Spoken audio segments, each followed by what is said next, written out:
This is a dependent equilibria problem. We can recognize that because we're given two different K values, and we also have a target equation.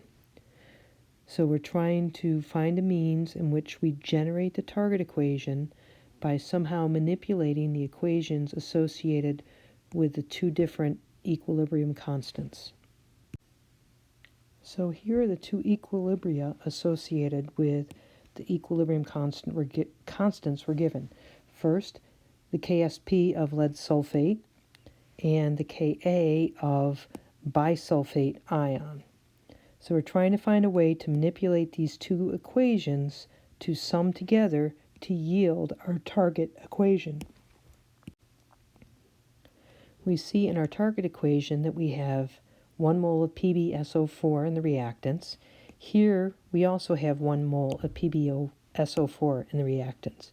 So this equation doesn't have to have anything done to it. So we'll just leave this one as it is.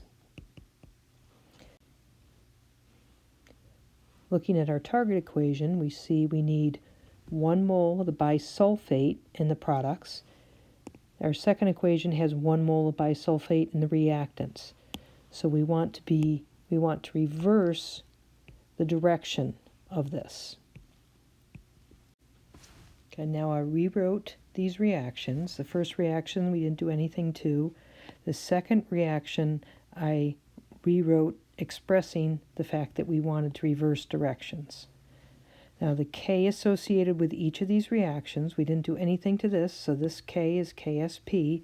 We reverse the direction of this reaction, so the K associated with this expressed reaction is 1 over Ka. Now we can add these two equations together. We'll save ourselves some work by recognizing that the sulfate ion is going to be produced and then immediately consumed. When we add these reactions together to get our net reactions, we keep our reactants on the reactant side, our products on the product side.